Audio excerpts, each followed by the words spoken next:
Jaganmohan Reddy next శాసనసభ కన్నా రమ్మని కోరుతున్నాను. శాసనసభను మించి శాసనసభ ఉండేందుకు ప్రజల జీవన ప్రమాణాలు మార్చడానికో, అంతకు మించి బడ్జెట్ అప్రూవ్ చేయడానికో, శాసనాలు చేయడానికో, రూల్ పొజిషన్ మార్చడానికో, ప్రజల ఇబ్బందులు తొలగించడానికో ఇలాంటి వాటికి శాసనసభ ఉంది. కేసీఆర్ ఏమో ఫామ్ హౌస్ లో ఉంటాడు, ఆయన అవసరం జగన్మోహన్ రెడ్డి గారు ఏమో బెంగళూరులో ఉంటే ఇది ధర్మం కదా. అది ఎవరు చేసిన తప్పే. అంతే. ఏ పార్టీ నాయకుడు చంద్రబాబు నాయుడు గారు ప్రతిపక్ష హోదా ఉన్నా ప్రతిపక్షంలో ఆయన అవమానించిన తర్వాత శాసనసభను బాయ్కట్ చేశాడు. గతంలో శాసనసభను బాయ్కట్ చేసినప్పుడు జయలలిత గారు బాయ్కట్ చేసింది, నా చీర లాగారని. అలా కారణంతో, సహేతుకమైన కారణంతో అసెంబ్లీని బాయ్కట్ చేస్తే ప్రజలు హర్షిస్తారు తప్ప, ఏ కారణం లేకుండా అకారణంగా మాకు ప్రతిపక్ష హోదా ఇస్తేనే వస్తాం లేకపోతే రాము అనేది చిన్నపిల్లల గేమ్లో ఉంది. ఇది స్కూల్ అసెంబ్లీలో మాట్లాడే అవకాశం ఇచ్చిన, ప్రేయర్ చేస్తే అవకాశం ఇచ్చిన, నేను ఒక్కనే వస్తానంటే మిగతా అందరూ ఏం చేయాలా? అంతే కదా. అది ఇర్రెస్పాన్సిబుల్ గా భావిస్తున్నారు. రాజకీయాలు కూడా మంచిది కదా, రాష్ట్ర ప్రయోజనాలకు కూడా ఏమాత్రం మంచిది కాదు, ఉభయ రాష్ట్రాలకి మంచిది కాదు. అది ప్రజాక్షేత్రంలో ఉన్నప్పుడు ఈ రకమైనటువంటి చర్యలు అయితే బహుశా వాళ్ళు ఆలోచించుకోవాలి. గతంలో మీ ప్రోగ్రెస్ చూసినట్లయితే కేడీసీసీలో మీరు ఉన్నప్పుడు మీ ప్రోగ్రెస్ టాప్ లెవెల్లో ఉండింది. ఆ తర్వాత ఇప్పుడు టీడీపీ గవర్నమెంట్లోకి వచ్చిన తర్వాత మొన్న రీసెంట్గా నారా లోకేష్ గారితో యూఎస్కి వెళ్ళినట్టున్నారు మీరు. లేదు, అక్రమ కేసుల వల్ల. అంత ముందు సరే గూగుల్ ఆటకి వెళ్ళినప్పుడు, టెస్లా ఆటకి వెళ్ళినప్పుడు వెళ్ళాను. అంటే ప్రభుత్వం వచ్చినాక వెళ్ళా. అదే అప్పుడు కానీ 2024 అక్టోబర్లో. సో ఇలాంటి ట్రాక్ రికార్డ్ ఉన్న మీరు ప్రభుత్వంలో ఏమన్నా క్యాబినెట్ హోదాలు కల్పించడం కానీ, లేదా మీకున్న ఇలాంటి ట్రాక్ రికార్డ్ వల్ల మీ కాన్స్టిట్యున్సీని కానీ రాష్ట్రం యొక్క ప్రయోజనాల దృష్ట్యా మీకేమన్నా మంచి హోదాలు ఇచ్చే అవకాశం ఉందా గవర్నమెంట్? ఇది పూర్తిగా ముఖ్యమంత్రి గారి ఇష్టం. డెఫినెట్ గా ఆయన అనుకుంటే ఇస్తాడు, ఏమన్నా మ్యాటర్ కాదు అది. ఆయన అనుకోవాలి కదా, all belongs to CM. So నేను కేడీసీసీ బ్యాంక్ చైర్మన్ గా 5,000 కోట్లని 9,000 కోట్లు తీసుకెళ్ళా. 150 మందికి ప్రభుత్వ ఉద్యోగులు ఇచ్చా. ఫస్ట్ టైం ఇంటర్న్షిప్ పెట్టా. మహానుభావులు భోగరాజు పట్టాభిషేకరామయ్య, 5 కాళేశ్వర ఫోటోలు లేవు, అంత దౌర్భాగ్య స్థితిలో పరిపాలించారు. ఫోటోలు పెట్టించి ఫస్ట్ స్టార్ట్ చేశా. 1 year లో ఈ బ్యాంక్ చరిత్ర నాకు ఒక పేజీ ఉంటుందని చెప్పా. అలాగే సెక్రటరీ వ్యవస్థ, ఏ ఊర్లో జాబ్ చేస్తే ఆ ఊరు రిటైర్ అవుతున్నాడు, మార్చి జీవో 90 తెచ్చా. అలా అవి చెప్పాలంటే ఒక గంట ఇంటర్వ్యూ విడిగా చేయొచ్చు. అలాగే కేడీసీసీ బ్యాంక్ని కేవలం 15 కోట్లు మన బ్యాంక్ని 90 కోట్లు తీసుకెళ్ళి వాళ్ళు 115 కోట్లు వస్తున్నాయి. అంటే కేడీసీసీ బ్యాంకులో ఉన్న 750 మంది ప్రభుత్వ ఉద్యోగులకి ఇంకో 70-80 సంవత్సరాలు ఈ బ్యాంకు ఎట్టి పరిస్థితుల్లో ఏ రకమైన ఇబ్బందికి లోను కానంతగా నేను డెవలప్ చేశా. దేశంలో నెంబర్ 1 లో పెట్టా 12 మాసాల కాలంలో. ఈవెన్ అమిత్ షా గారు అడిగాడు నాతో మీటింగ్ పెట్టి పిలవమన్నాను, కానీ నన్ను తీసేశాడు జగన్మోహన్ రెడ్డి ప్రభుత్వం. లూటీలు చేసిన వాళ్ళని, స్కాములు చేసిన వాళ్ళని, 12 డీసీసీబీ చైర్మన్లు, 6 డీసీసీబీలు అన్యాక్రాంతమైన ప్రజల రైతుల సొమ్ము దుర్వినియోగమైన వాళ్ళని ఉంచి నన్ను తీసేశాడు. సో దాని మీద సభాసంఘం ఏమైనా అసెంబ్లీలో ఫైటే చేశా. గుల్పాల్ నరేంద్ర గారు, నేను మిగతా సభ్యులతో కలిసి, శ్రావణ్ గారు అందరం కలిసి హౌస్ కమిటీలో కోకొల్లగా వస్తున్నాయి అవినీతి చేసినాయి. అసలు వైసీపీ గవర్నమెంట్ ఏం చేసిందండి అసలు చేయటానికి? కాదు సార్, ఆ రోజుకి జగన్మోహన్ రెడ్డి గారు డైరెక్ట్ నిర్ణయమా మిమ్మల్ని తీసేయడానికి, లేదా మీ ప్రత్యర్థులు ఇప్పుడు ఉన్నటువంటి వీళ్ళ ప్రోద్బలమా? అంటే రాజకీయాల్లో కొన్నాళ్ళకు వాళ్ళ మాట నడుస్తూ ఉంటుంది. కొడాలని మాట అట్లా నడిచింది. బేసిక్ అతనే నన్ను తీసుకెళ్ళి గన్నవరంలో పోటీ పెట్టి అతనే నా ప్రత్యర్థిని తీసుకొచ్చాయంటే అతనికన్నా వెదవడం ఉంటాడా? Sorry to say this word. ఇదిలో 2 కత్తుల్ని మధ్య అది ఎంత పనికిమాలిన చర్య అది. రాజకీయాలు తెలియని వాళ్ళకు కూడా తెలుసుకోగలిగిన అంశమే. సో అది జగన్మోహన్ రెడ్డి ప్రభావితం అయ్యాడా, కొడాలని ప్రభావితం చేశాడా, కారణం ఏదైనా, కారకులు ఎవరైనా, జరిగింది నిజం. అన్యాయం మాత్రం మనకు జరిగింది. అన్యాయం నాకు జరిగిందని గన్నవరం ప్రజలు నగ్గుబాటు గురయ్యారని భావించారు. అందుకే నన్ను ఆదరించారు, నన్ను హక్కును చేర్చుకున్నారు. వాళ్ళు ఎప్పుడు ఏమైనా స్టాండింగ్ మెజార్టీతో అసెంబ్లీకి పంపించారు. నేను వాళ్ళకి చాకరీ చేస్తున్నా, ఎమ్మెల్యే పదవి పూర్తిగా ఎంజాయ్ చేస్తున్నా. దాదాపు 11 రోజులు అమెరికా వెళ్ళే తప్ప మిగతా అంతా కాన్షియస్గా ఉన్నాను నేను. ఆఖరికి నా బిజినెస్ అమెరికాలో ఉన్నా దాన్ని చూసుకుంటా కూడా వెళ్లకుండా ఇక్కడే ఉన్న పరిస్థితి. ఓకే, కేబినెట్ హోదా అనేది ముఖ్యమంత్రి గారి ఇష్టం. దాన్ని మనం ఆశిస్తున్నారా అని అడిగితే చెప్పగలం, కానీ ఏమవుతుంది అనేది ముఖ్యమంత్రి గారి విచక్షణ కదా. If you want to use me wear ever it is, like ఆయన ఏ స్థాయిలో దేంట్లో వాడుకుందాం ఉంటుంది పార్టీ నిర్ణయం, ఆయన నిర్ణయం, లోకేష్ బాబు నిర్ణయం.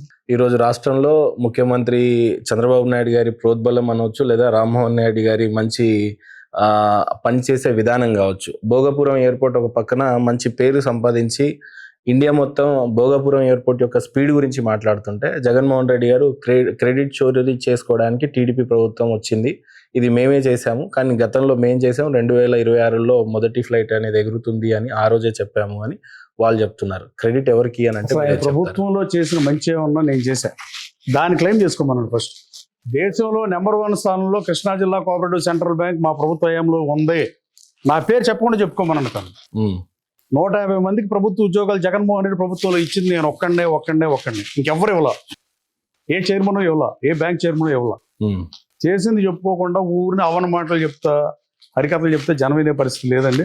నాకు అన్యాయం జరిగి జనం ఆరాటాన్ని పోరాటే నాయకుని కోరుకుంటారు తప్ప ఊరిని మేము అసెంబ్లీకి రాము, ప్రతిపక్షాలు పోతే మేము 60 ఫామ్ హౌస్లో ఉంటాం, మేము ఎక్కడ ఉంటాం అక్కడ ఉంటాం అంటే ప్రజలు తిరస్కరిస్తారు. ఈ రోజు ఎయిర్పోర్ట్ అభివృద్ధి ఏ పార్టీ ఖాతాలో దలుచుకున్నారు, మీరేం చెప్తారు? ఫాదర్స్ ఉంటారండి, సక్సెస్ కి మెనీ ఫాదర్స్ ఉంటారు. ప్రతి ఒళ్ళు నాయకుడు అంటే మనం ఏం మాట్లాడతాం, చూసే ప్రజలు నిర్ణయిస్తారు కదా. బాగా చెప్పారు. క్లెయిమ్ చేసుకుంటాం, క్లెయిమ్ చేసుకుంటా కూడా మనం ఉండాలి కదా. మన కాంది, మన ప్రమేయం లేనిది, మనం ఏం చేయిందని మనం క్లెయిమ్ చేసుకోవాలి. లేదు నేను 3 రాజధానులు కట్టి తీరతా అని చెప్పే దమ్ము ఉందా జగన్మోహన్ రెడ్డి గారికి? ప్రజల రామకృష్ణారెడ్డి గారిని అడగండి. మీ ప్రభుత్వం అధికారంలోకి వస్తే, మీ పార్టీ ఫ్యూచర్లో ఇప్పుడు అధికారంలోకి వస్తుందని మీరు భావిస్తే ఈ మేనిఫెస్టోలో పెట్టి మేము ఎన్నికలకు వెళ్తాం, మాది ఇప్పుడు కూడా సుస్పష్టం. అసలు తెంగర స్టేట్మెంట్లు ఇచ్చేది వాళ్ళు. అమరావతి ఉంటుందంటారు, మేము వ్యతిరేకించలేదంటారు, మేము వ్యతిరేకించామంటారు, ఎయిర్పోర్ట్ అక్కర్లేదంటారు, పొలం వెనక్కి ఇచ్చేయాలంటారు, మళ్ళీ ఎయిర్పోర్ట్ మేమే కట్టామంటారు. ఏదండి ఇవన్నీ? పీపీపీ తప్పు అంటారు, మళ్ళీ కాసేపాకు ఉప్పు అంటారు, ఇంకోసారి తీసుకెళ్తారు. సింగిల్ స్టాండ్ ఉండరు రాజకీయ పార్టీకి, నష్టమైనా లాభమైనా. పీపీపీ మోడల్ మీద ఉన్న స్పష్టత ఏంటి సార్ మీ పాయింట్ ఆఫ్ వ్యూలో? పీపీపీ మోడల్ ఆల్వేస్ వెల్కమ్ చేయాల్సిన పరిస్థితి. ఇప్పుడు 18 మెడికల్ కాలేజీలు ఇచ్చాడండి, పులివెందుల్లో కట్టాడు ఆయన. ఇంకా మిగతా ఎన్ని కట్టాడు? కొరా కట్టి వదిలి పారేశాడు. ఋషికొండ ప్యాలెస్ పెట్టిన డబ్బులతో ఒక మెడికల్ కాలేజ్ అయిపోయేది, ఇంకో మెడికల్ కాలేజీ సలహాదారుల జీతాలు డబ్బులతో కడితే ఒక మెడికల్ కాలేజ్ అయిపోయేది. ఇప్పుడు 99లోనే పంజాబ్లో చేశారు పిమ్స్ హాస్పిటల్ని. అలాగే కలకటాలో శాంతినికేతన్ ఉంది. అవి బ్రౌన్ ఫీల్డ్, అవి మెడికల్ హాస్పిటల్స్. గతంలో కాలేజీలు ఆ ప్యాటర్న్ ని అవలంబించి యూపీ కానీ, గుజరాత్ కానీ, మధ్యప్రదేశ్ కానీ 7 కాలేజీలని పీపీపీ మోడల్ గుజరాత్ నిర్మిస్తుంది. అంటే ప్రధానమంత్రి మోడీ గారు సొంత రాష్ట్రంలో చేసే తప్పని మీరు భావన. 1 సంతకాలు ఇక్కడ సేకరించారు. అసలు ముందు ఇవన్నీ మానేసి మీరు పంజాబ్ పిమ్స్కో, మీరు లేకపోతే కలకటా శాంతినికేతన్ దగ్గరకో, ఎక్కడైతే పీపీపీ మోడల్లో 3 నడుస్తున్నాయో, 2024లో కొన్ని మొదలై 1999లో ఒక హాస్పిటల్ ఏదైతే ఉందో, హాస్పిటల్ కాలేజ్ ఉందో, వాటిని వెళ్ళి చూసి అక్కడ సంతకాలు సేకరించి భారత రాష్ట్రపతికి ఇవ్వాలి. అప్పుడు భారతదేశ వ్యాప్తంగా తెలుస్తుంది పీపీపీ కరెక్టా కాదని. అప్పుడు ఏమైనా కట్టుకోమని కోరుతున్నాను.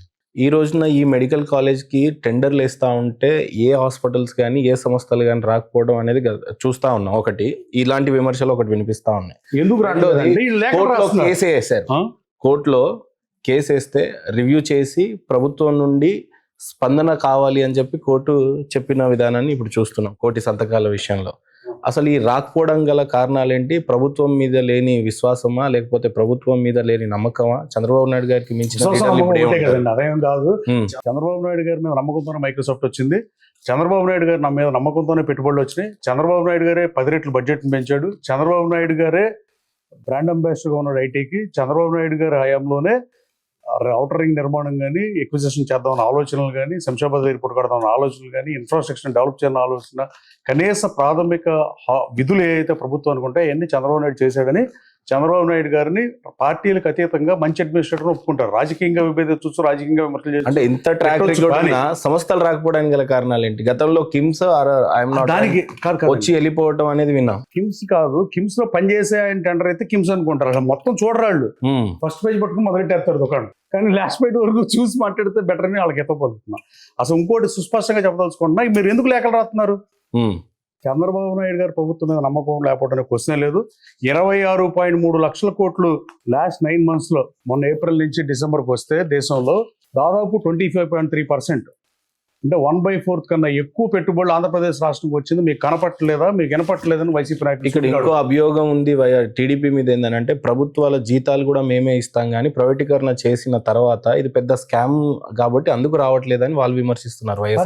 కాదండి, వాళ్ళ స్కామో స్కీమో ఏదో లోపం జరిగితే ప్రశ్నించవచ్చు. అసెంబ్లీ ఉంది అక్కడ. సాక్షాత్ ఆయన గత ముఖ్యమంత్రి ప్రెస్ మీట్ పెట్టి మరి 16 కాలేజీలు ఏం చేయాలి? మీరు చెప్పండి. ఇప్పుడు 16 కాలేజీలు అరవకొరగా కట్టి వదిలేశారు. ఆర్ఎస్కే సెంటర్లు అయితే రాష్ట్ర వ్యాప్తంగా కట్టి, అంటే మీరు కంటిన్యూ చేయొచ్చు కదా. ప్రభుత్వం అంతా కూడా ఈ రోజు నా ప్రభుత్వానికి నిజంగా సర్ప్లస్ స్టేట్ గా తీసుకెళ్తున్నారు. 1,00,000 కోట్లు అప్పు చేస్తున్నారు ఎవ్రీ సంవత్సరం. మీరు 8,000 కోట్లు ఇంట్రెస్ట్లు కడుతున్నారు. ఇదంతా జరుగుతున్నప్పుడు ఈ కాలేజీలో ఫినిష్ చేసే డబ్బు కూడా లేదా ఈ ప్రభుత్వం దగ్గర? అంటే పీపీపీ అనేది ఒక పని చేసే వ్యవస్థగా నిరూపితమైన మోడల్ కదా. ఇప్పుడు మీరు మైక్రోసాఫ్ట్ ఇందులో సక్సెస్ సాధిస్తారని మీరు బిలీవ్ చేస్తున్నారు, అంతే కదా. ఇప్పుడు మైక్రోసాఫ్ట్ లో ఉద్యోగం వస్తుందండి, మైక్రోసాఫ్ట్కి వెళ్తామా? లేదా చిన్న కంపెనీలు ఎక్కువ జీతం ఇస్తుంటే వాటి దగ్గరికి వెళ్తామా? ఎక్కడికి వెళ్తాం? మైక్రోసాఫ్ట్కి వెళ్తాం. అంతే. ఆబ్వియస్ కదా, ఐబీఎంలో జాబ్ వచ్చింది, ఐబీఎంకి వెళ్తామా, లేదా చిన్న కంపెనీలో ఎక్కువ చేత 10,000 ఎక్కువ ఇస్తానంటే వెళ్తామా? చంద్రబాబు నాయుడు గారి మీద నమ్మకంతో నీ పెట్టుబడులు వచ్చినంత ఏమాత్రం సందేహం లేదు. లోకేష్ బాబు కూడా గూగుల్ తీసుకొచ్చిన తర్వాత ఆ కంపెనీని వైజాగ్ పాటు పట్టినాయి తప్ప, అందుకని మైక్రోసాఫ్ట్ లేకపోతే హైదరాబాద్ మాత్రమే ఉంది. 90 కోట్లు కూడా ఎగుమతులు లేని సిటీ అది. సో ఎట్టి పరిస్థితి ప్రభుత్వం మీద పూర్తి నమ్మకం ఉంది. కేంద్ర ప్రభుత్వం మద్దతుతో పవన్ కళ్యాణ్ గారు కూడా పంచాయతీరాజ్లో సంస్కరణ తీసుకురావడం కానీ, 10,000 మందికి పదోన్నతులు కల్పించడం కానీ పనిచేస్తున్నాం. ప్రభుత్వం ప్రజలకు విశ్వాసం కల్పించడానికి ఈ ప్రభుత్వం ఉంది. ఈ ప్రభుత్వానికి అందుకే పట్టం కట్టారు. అంత స్టన్నింగ్ మెజార్టీతో అవకాశం ఇచ్చి, లా అండ్ ఆర్డర్ కంట్రోల్ లేకపోతే పెట్టుబడులు రావని అన్ని కరెక్ట్గానే ఉన్నాయి కదా ఇప్పుడు. కానీ మీరు చేసిన పాపాలు ఇంకా శాపాల్లో వెంటాడుతున్నాయి. సో అది కారణం. లేదు ఒకటి అరా కొరే ఎవరికన్నా మళ్ళీ వైసీపీ ప్రభుత్వం ఏంటి పరిస్థితి ఎవడన్నా ఒకడు ఆగితే ఆగేయడమో కానీ, మిగతా 100లో 99 మంది పెట్టుబడి పెడతానికి సిద్ధంగా ఉన్నారు. వాళ్ళకి పూర్తిగా నమ్మకం కలిగిస్తాకి ఈ ప్రభుత్వం పనిచేస్తుంది. స్పీడ్ ఆఫ్ డూయింగ్ బిజినెస్లో పనిచేస్తుంది. రాబోయే కాలంలో పరిశ్రమలు వస్తాయి. 20 లక్షల ఉద్యోగోపాధి ఒకసారి కల్పిస్తాను లోకేష్ బాబు ఏదైతే పాదయాత్రలో చెప్పాడో దాని దిశగానే ఈ రాష్ట్ర ప్రభుత్వం పనిచేస్తుంది. ఆ అంచనా డెఫినెట్గా మేము అందుకుంటాం.